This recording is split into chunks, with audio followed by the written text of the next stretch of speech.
쏟아지는 뉴스 속에서 핵심만 뽑아 간단 명료하게 정리해 보겠습니다. 이슈가 먼데이 두 분의 전문가 모셨습니다. 김주호 더불어민주당 대변인, 박상수 전 국민의힘 대변인 두 분입니다. 어서 오십시오. 어서 오십시오. 안녕하십니까. 네. 김 대변인 축하드립니다. 축하드립니다. 감사합니다. 부자를 떼고 이제 대변인에 임명이 됐습니다. 네, 지난주에 민주당 최고위에서 의결이 됐습니다. 야, 축하드립니다. 네. 감사합니다. 박상수 대변인은 이제 전자가 붙었는데 그렇죠. 현자가 붙은 대변인. 현자와 현자. 제가 많이 배워야죠. 박상수 대변인. 무슨 말씀을. 아주 훌륭한 대변인이시라 제가 많이 배우고 있습니다. 아주 훈훈합니다. 초반부터. 네. 네, 질문은 날카롭게. 자, 어제입니다. 이제 이재명 대통령이 취임 18일 만에 여야 지도부를 이제 관저로 초청해 오찬을 회동을 했습니다. 뭐 지도부라고 해도 아직 그 민주당 대표가 선출되지 않은 상태로 이제 원내 대표단하고 김용태 비대위원장 정도인데요. 당초 예상보다 좀 빨라졌습니다. 뭐 7월이 될 거라고 했는데 취임 18일 만에 회동을 가졌습니다. 먼저 어떻게 보셨는지 김주호 대변인. 저는 야당과 국민들이 이재명 대통령이 야당과 협치해서 무엇인가 국민의 삶을 개선하기 위해서 정말 노력하고 있는 진정성은 보여줬다고 생각합니다. 예를 들면은 이재명 대통령이 야당 대표 시절에 3년 동안 얘기한 게 우리 대선 때 한 공통 공약 이거는 우리가 합의해서 하자.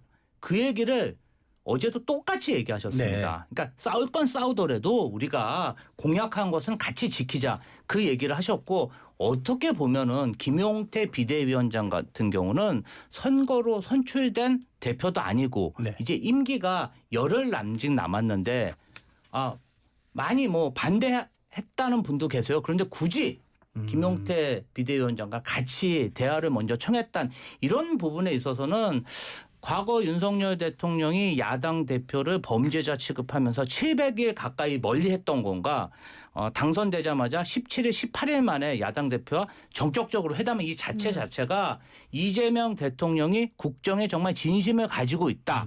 이런 증거라고 생각하고 어느 정도 그 진심이 전달됐다고 생각합니다. 그러니까 김용태 비대위원장을 직접 부르겠다고 한 건 이재명 대통령의 뜻이었다는 겁니다. 그렇죠.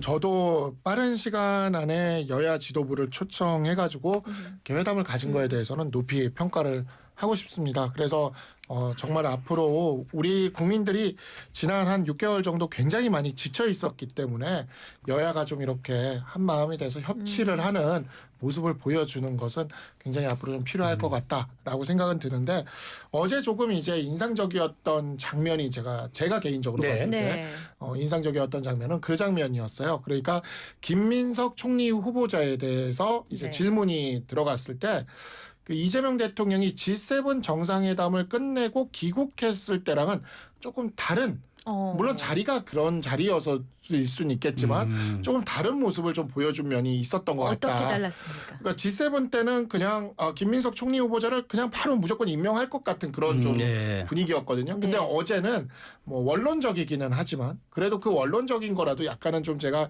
희망을 품고 싶은 게 본인의 해명을 좀 기다려보자라는 답변을 했단 말이죠. 그래서 사실 이제 내일부터 청문회가 있을 예정인데 만약에 청문회에서 정말 그 해명이 충분하지 못하다면 그에 대해서 이재명 대통령이 결격 사유로서 조금 인정할 만한 여지를 준 것이 아닐까. 좀 그런 기대가 좀 생기고요. 네, 이재명 대통령이 다른 건 몰라도 총리 후보자의 이러한 국민들의 도저히 눈높이에 맞지 않는 이러한 의혹들에 대해서 충분한 해명이 없다면 좀 어느 정도 결단을 내려주시는 게 꼭 총리 후보자가 민주당이 얼마나 훌륭하고 좋은 정치인이 많습니까? 김민석 후보자만 있는 것도 아닌데 그러한 면들에 있어서 좀 객관적으로 봐줬으면 좋겠다는 생각이 듭니다. 네, 일단 오찬 회동에 대해서 얘기를 해주셨으니까 어제 김용태 비대위원장이 7가지 제언을 했는데요. 이 대통령의 재판 임기 끝나면 받겠다는 약속을 해달라라는 얘기가 이제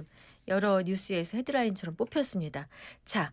이 줄줄 읽었다고 합니다. A4 용지에 적은 내용을 그냥 읽어 내려간 상황인데 어떻게 보셨어요? 저는 김용태 비대위원장이 왜 비대위원장을 수락했는지 그 이유에 대해서 한번 본인이 이제 국민 앞에 밝혀야 된다고 생각해요. 사실은 처음으로 그리고 대통령의 배려에 의해서 전격적으로 이루어진 야당 대표와의 대통령 만남에서 꼭 그런 식으로 면전에서 망신을 줬어야 되나 이런 생각이 들고요.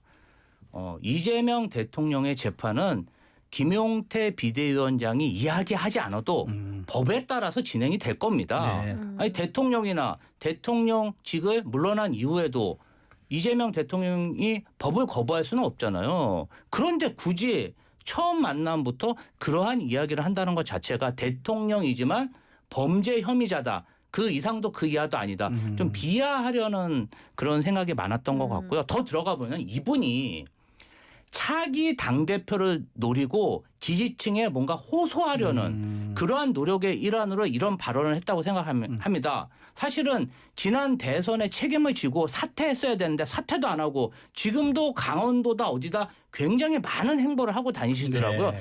이런 모습을 보면 한덕수의 도볼갱어가 아닌가. 한덕수 전 총리도 사실은 내란에 책임을 지고 사퇴해야 되는데 사퇴도 안 하고 그냥 대통령 후보 출마를 위해서 국무총리직과 권한대행직의 그런 일정을 선거를 위한 사적으로 이용했다는 그런 의심이 드는데 네. 지금 어떻게 보면은 한덕수의 후계자 전철을 밟고 있는 게 아닌가 이런 의심이 듭니다. 네. 아 그러니까 지금 그 말씀은 지금 김용태 비대위원장이 본인이 어떤 좀 정치적 미래에 위해서 즉 뭐 조만간 있을 수 있는 당대표 선거에 나간다든가 그런 정치적인 목적으로 해서 그 발언을 했다 이렇게 보시죠. 저는 도발을 했다고 생각하고요. 네. 두 번째로는 그 법사위원장 얘기도 대통령이 당무에 개입할 수 있습니까? 왜 전혀 상관도 없는 그 국회의원들끼리의 의제를 이재명 대통령한테 이야기하는지 그것도 저는 이해를 못 하겠더라고요. 그렇군요. 자 그런데 그러면은 지금 그렇지 않아도 이준석 개혁신당 의원이 김용태 위원장 당대표 출마해야 한다 이런 얘기를 해가지고 좀 화제가 됐는데 사실 최근에 김용태 비대위원장의 행보를 보면은 뭐 개혁안도 개혁안이지만 유정복 인천시장 만나다든가 오늘 뭐 김진태 강원지사 만난다든가 약간 광폭 행보를 보이는 것 같아요. 이 부분 잠깐 한번 뭐 들어보고 갈게요. 글쎄요, 이제 뭐 한동훈 전 대표가 전당대회에 지금 출마할지 말지에 대해서가 명확하지가 않지 않습니까? 네. 그런 면들이 있다 보니까 한동훈 전 대표가 상징하는 그 당내 어떤 보수에 대한 개혁, 쇄신의 네. 요 TO를 네.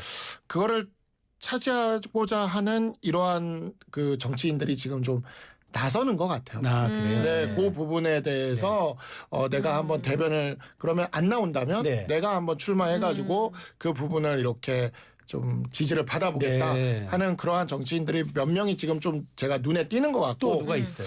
뭐 예를 들어 김재섭 의원 같은 김재섭 경우도 좀 의원. 그렇고 네, 김용태 네. 의원도 김용태 좀 의원. 그렇고 네, 네, 이러한 부분들이 좀 있는 것 같다. 네. 그래서 이러한 움직임은 어찌 보면 정치에서는 당연하게 발생할 수 있는 그러한 현상이라는 생각이 듭니다. 근데 말이 나온 김에 한동훈 전 대표가 나옵니까 안 나옵니까? 이제 좀 아니요. 지금 저희는 아직 뭐 의견이 지금 진짜 워낙 이게 극명하기 때문에 네. 장단점도 극명하기 때문에 아직 그 따르는 분들도 의견이 하나로 모이고 있지 않고 그냥 아직 한동훈 전 대표도 계속 의견을 듣고 있는 상황이에요. 예. 아 근데 어제 보도를 보니까 그 진종호 의원인가 이제 동작구에 있는 네. 지하철역에서 당원 가입 서명을 받다가 뭐 나경원 의원 측 그 분들하고 뭐 시의원들하고 이렇게 막 약간 좀 충돌이 있었다고 하는데 네. 그 당원 서명 받는 거는 그렇게 간단한 일은 또 아니잖아요.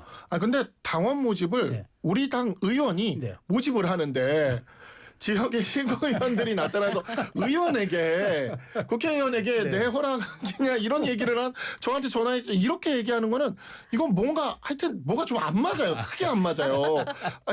그러니까 뭐 일반적으로 그렇게 하는 게 네. 아니라 국회의원이 와서 한 네. 거잖아요. 그리고 진종호 의원도 나경원 의원한테 이미 연락을 했다 그랬고 그러니까 이런 것들이 너무 그 신경전으로 가는 게 나경원 의원 측에서 굉장히 이걸 지금 민감하게 하고 있는 것 같다. 그 당권 그러면 때문에? 당권 때문인가라는 네. 생각을 당연히 합리적으로 아. 해볼 수가 있는 거죠. 예. 알겠습니다. 자, 지금 이한주 위원장이 맡고 있는 국정기획위원회 과거 인수위 역할을 하면서 정부 부처들로부터 업무 보고를 받고 있습니다. 지난주 있었던 검찰, 방통위, 해수부 업무 보고에서는 다시 해와라. 이제 업무 보고가 중단되기도 했죠. 그래서 국정기획위를 국정호통위를 불러야 하는 거 아니냐 이런 얘기가 나오고 있다고 합니다. 팩트 체크 좀 해주세요. 아, 네. 그거는 좀 오해고요. 네. 인수위가 없다 보니까 따로 규정을 만들어서 인수위에 준하는 국정기획위원회를 만든 것이고 네. 국정기획위원회가 하는 일이라는 것은 이재명 정부의 공약 그리고 국정 철학이 각 부서에 전달되고 5개년의 계획을 세울 수 있게 소통하는 그런 자리입니다. 그런데 정권이 바뀌었으면 행정부에 있는 행정 공무원들이 이재명 정부에 맞는 공약 이행 계획을 세워갖고 와야 되는데 이를 무시하고 본인들이 생각하는 어떤 국정 계획을 가져온다면 그것은 말이 안 되는 일 아니겠습니까? 이 부분 관련해서 특히 검찰 또 방통위 좀 심각하다고 생각하고요.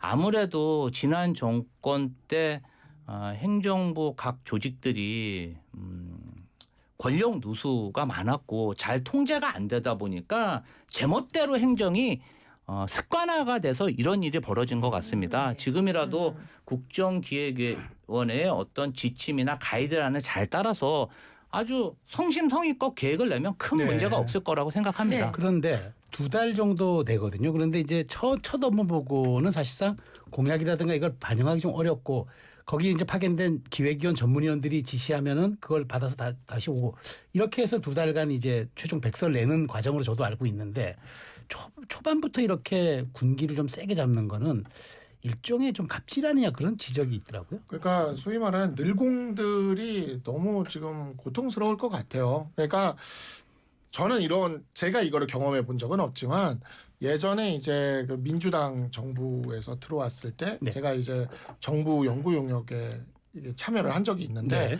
그에 대해서 한번 이렇게 하겠다면서 민주당 쪽의 사람들로 싹 바뀐 다음에 이제 그에 대한 약간 이런 비슷한 이런 갑질에 가까운 이런 고압적인 이런 걸 한번 당해본 적이 있어요, 제가. 네. 직접? 불려가가지고. 예. 네. 근데 정말 뭐 내용을 다 하는데 그냥 딱 군기잡기라는 느낌을 확 받거든요. 네. 예, 그 다음에 이렇게 고쳐간 다음에는 별로 또 그에 대한 관심도 없어 보이고 이런 일을 제가 한번 당해봤는데 굉장히 불쾌했던 경험으로 남습니다. 근데 이게 정권이 바뀔 때마다 소위 말하는 어공들이라는 인물들이 나타나서 이 늘공들에게 그냥 계속해서 일을 해오던 사람들 아닙니까? 네. 이런 식의 군기잡기식의 큰 소리 한번 치고 막 언론에 이렇게 노출시키고 이런 식으로 하는 것들에 대해서 이제는 좀 우리나라 정치가 좀 이런 거에서 벗어날 때가 되지 않았나. 그냥 차분하게 고칠 거 있으면 고치라고 얘기하고 뭐 보완할 거 있으면 보완하라고 얘기하면 되는 거지. 이분들한테 이렇게 망신을 줘서 그렇게 군기를 잡아가지고 뭐 얻을 수 있는 게 얼마나 있겠습니까. 그래서 이런 측면에서 국정기획위원회가 조금 부드럽지 못하게 일을 처리한 것 같다. 네. 그렇게 생각이 듭니다. 제가 요것은 네네. 반박해야겠는데요. 네. 차분하게 다시 써오라고 아주 친절하게 이야기한 거고요. 요새 민주사회가 어떤 사회인데 호통친다고 말 듣고 그런 거 아니죠. 그리고 어공이라고 표현하셨는데 국정기획위원들은 그냥 민간위원이고 어공도 아닙니다. 그리고 그분들이 어떤 인사권이라든지 그러한 권한을 가지고 있지 않아요. 다만 이재명 정부가 들어섰으면 그에 맞는 공약 계획을 짜와야지 본인들이 자신들에 맞는 이권을 계획이라고 내면 안 되겠죠. 그 부분에 대해서는 지적을 해야 되는 게 맞다고 생각합니다.